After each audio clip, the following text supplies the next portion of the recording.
Hello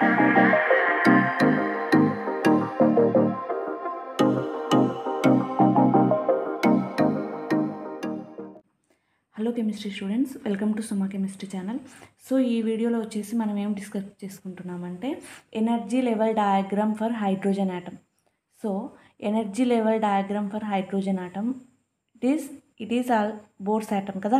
mono electronic స్పీసీస్లో energy values ఏ విధంగా కనుక్కుంటామో చూస్తున్నాం అనమాట. సో ఎగ్జాంపుల్గా హైడ్రోజన్ ఆటమ్ అనేది మనం తీసుకోవడం జరిగింది.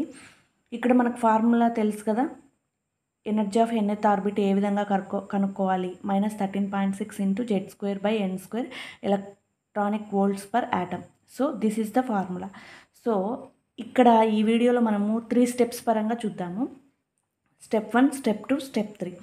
సో స్టెప్ 1లో మనం ఏం చూస్తామంటే ఇక్కడ చూడండి, according to this formula -13.6 into Z²n² ఉపయోగించి ఈచ్ ఆర్బిట్ యొక్క ఎనర్జీ ఎంత ఉంది అనేది మనము చూస్తామన్నమాట.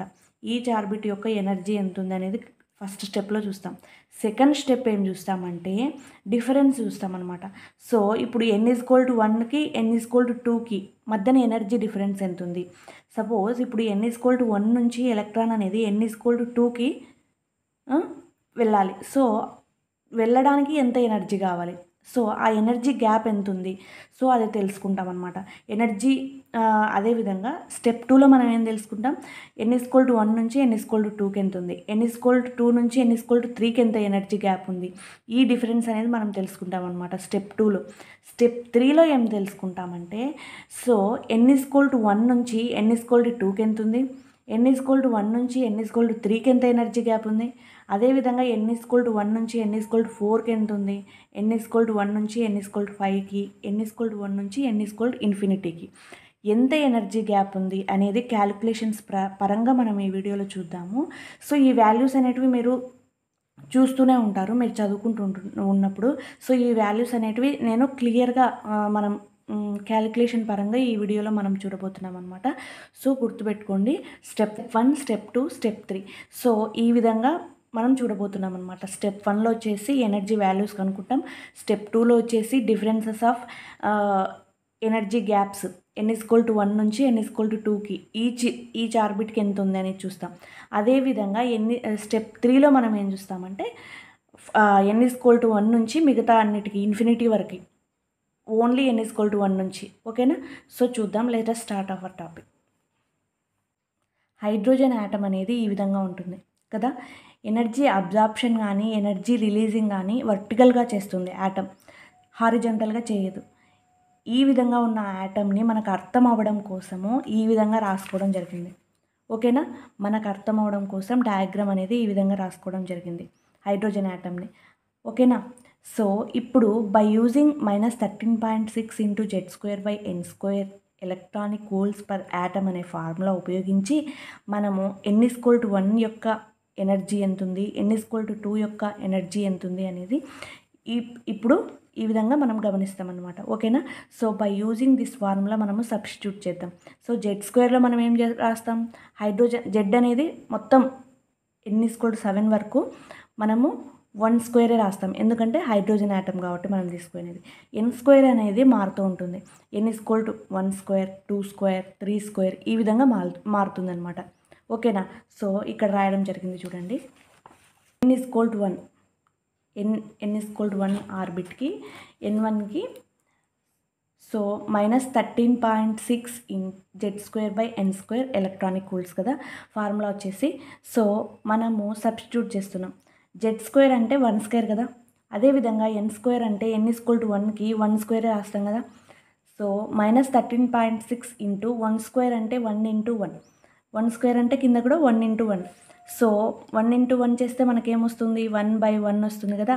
సో -13.6 ఇంటూ 1 చేస్తే -13.6 వస్తుంది. -13.6 డివైడెడ్ బై 1 చేస్తే మనకేమొస్తుంది ఆన్సరు, 1తో ఎంత చేసినా అదే ఆన్సర్ వస్తుంది. కాబట్టి -13.6 ఎలక్ట్రానిక్ వోల్ట్స్ n=1 యొక్క ఎనర్జీ. అర్థమైందా students. So n=2. So n is equal to 2 second ఆర్బిట్కి మనము ఇక్కడ ఫార్ములా ఉంది, ఏ విధంగా సబ్స్టిట్యూట్ చేసినాం, z² 1² 2 కాబట్టి 2² రాసుకున్నాము. 1 × 1 1గానే వస్తుంది. 2 × 2 4 రాస్తాము. -13.6 × 1 చేస్తే -13.6 డివైడెడ్ బై 4 చేయాలన్నమాట. సో ఇక్కడ చూడండి సెకండ్ వన్, మనం మైనస్ గుర్తు అనేది పక్కన పెట్టేస్తే నెగిటివ్ అనేది ఇగ్నోర్ చేయాలి ఫస్ట్ డివైడ్ చేస్తున్నప్పుడు. 4 3 × 12 మనకు 1 అనేది మిగులుతుంది. పాయింట్ పెట్టుకుంటాము. 4 4 × 16 మనకు 3.4గా ఆన్సర్ వస్తుందన్నమాట. సో మనకు మైనస్లో ఉంది కాబట్టి వాల్యూ మనము -3.4 electronic volts. So second orbit యొక్క n is equal to 2 second orbit యొక్క ఎనర్జీ ఎంత ఉంది, -3.4 అనమాట. అర్థమైందా? సో ఇప్పుడు n ఈజ్ ఈక్వల్ టు 3 చూద్దాం. సో ఇప్పుడు n is equal to 3, same as it is formula, same అదే విధంగా మనం ఇక్కడ సబ్స్టిట్యూట్ చేస్తాము. సో 1 × 1 3 × 3 -3.6 × 1 చేస్తే -3.6 వస్తుంది. సో డివైడెడ్ బై 9 చేస్తే మనకు ఆన్సర్ వస్తుంది. So n is equal to 3కి ఈ విధంగా ఇక్కడ డివిజన్ అనేది మనం చేస్తామన్నమాట. సో -13.6 డివైడెడ్ బై 9 అయితే మనము నెగిటివ్ డివిజన్ చేసేటప్పుడు నెగిటివ్ సైన్ని ఇగ్నోర్ చేస్తామన్నమాట.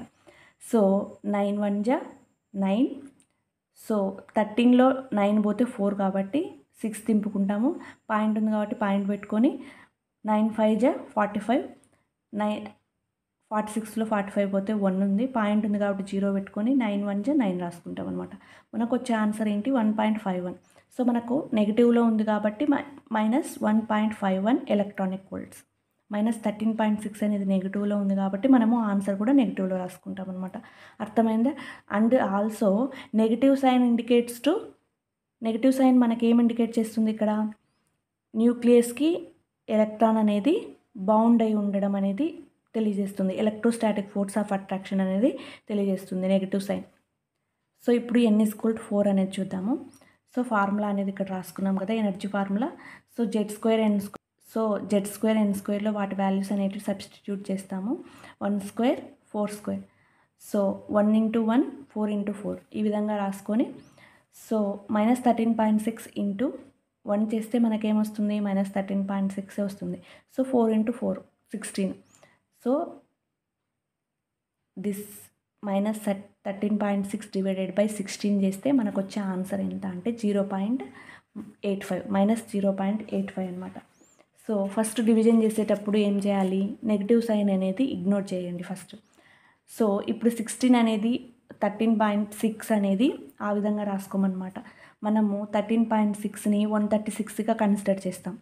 సో ఫస్ట్ మనము 0 పెట్టుకుంటాం అనమాట, డెసిమల్ పెట్టుకుంటాం. తర్వాత 16 8 × 128. సో 136లో 128 పోతే మనకి 8 వస్తుంది అనమాట. సో పాయింట్ పెట్టుకున్నాం కాబట్టి మనం 0 పెట్టుకుంటాము. 16 5 × 80. సో మనకు ఆన్సర్ వచ్చేసి 0.85. సో మనము ఆన్సర్ ఏ విధంగా రాసుకుంటాం, -0.85 ఎలక్ట్రానిక్ వోల్ట్స్గా రాసుకుంటాం. అర్థమైందా? ఈ డివిజన్స్ అనేటివి ఇక్కడ చాలా చాలా ఇంపార్టెంట్. సో ఇప్పుడు మనం హైడ్రోజన్ డయాగ్రామ్ చూసి వాటి వాల్యూస్ అనేటివి బట్టి కొట్టడం, గుర్తుపెట్టుకోవడం వేరు, బట్టి కొట్టడం వేరు. సో మనము ఈ క్యాలిక్యులేషన్స్ అన్నీ మనకు తెలిసినాయంటే మనము గుర్తుపెట్టుకుంటాం, బట్టి కొట్టమన్నమాట. ఓకేనా? అర్థమైందా? So n is equal to 5 అనమాట. సో ఎనర్జీ ఫార్ములా వచ్చేసి మనకు తెలుసు కదా, -13.6 z² n² electronic volts. So z² n² ప్లస్లో వాటి వాల్యూస్ అనేటివి సబ్స్టిట్యూట్ చేస్తే z² ఏంటి, 1² అవుతుంది హైడ్రోజన్ ఆటమ్ కాబట్టి. అదేవిధంగా n ఈజ్ ఈక్వల్ టు 5 కాబట్టి 5². 1 × 1 1 అవుతుంది. 5 × 5 25 అవుతుంది. -13.6 × 1 చేస్తే మనకేమొస్తుంది, -13.6 వస్తుంది కాబట్టి -13.6 డివైడెడ్ బై 25 చేస్తే మనకి ఏం ఆన్సర్ వస్తుందంటే చూడండి, 25 కదా, 5 × 5 25. మనము ఇక్కడ 13.6ని ఏ విధంగా కన్సిడర్ చేస్తాము, 136గా కన్సిడర్ చేస్తాం. సో ఫస్ట్ మనము పోదు కాబట్టి 0 పాయింట్ పెట్టుకుంటాం అనమాట. పెట్టుకొని డెసిమల్ పెట్టుకొని ఇట్లా చేస్తాం. 25 5 × 125 అనమాట. సో 136లో 125 పోతే 11 అవుతుంది. మనకు ఇక్కడ 0 పాయింట్ పెట్టుకున్నాం కాబట్టి 0 పెట్టుకోవచ్చు. సో 0 పెట్టుకున్నందుకు 25 5 100 అనమాట. సో 110లో 100 పోతే మనకేముంటుంది 10 ఉంటుంది. మళ్ళీ మనము 0 తీసుకుంటాం అనమాట, ఎందుకంటే పాయింట్ పెట్టుకున్నాం కాబట్టి జీరోస్ పెట్టుకోవచ్చు. సో 25 4 100 అనమాట. అర్థమైందా? 0.54 electronic volts is the N is equal to 5 energy. అదేవిధంగా N is equal to 6. N is equal to 6 కూడా మనము ఫార్ములా సబ్స్టిట్యూట్ చేస్తాము. అదేవిధంగా 6 × 6 చేస్తే మనకు -13.6 డివైడెడ్ బై 36 వస్తుందన్నమాట. సో మనము ఇక్కడ చూడండి 36 డివైడెడ్ బై 136 చేస్తే మనకు ఏమొస్తుందంటే 0.337 సంథింగ్ చాలా వస్తుంది స్టూడెంట్స్ ఇది. అందుకే వాళ్ళు బుక్లో ఏం రాసుకున్నారంటే 0.38గా రాసుకున్నారు. ఇక్కడ మనం డివిజన్ చేస్తే ఇక్కడ వాల్యూస్ అనేటివి కొంచెం ఎక్కువగా వస్తాయి. సో వాళ్ళు 0.37కి బదులు 0.38 రాసుకున్నారు. సో ఇక్కడ నేను బుక్లో ఏ విధంగా రాసినారో ఆ విధంగానే రాశాను ఇక్కడ.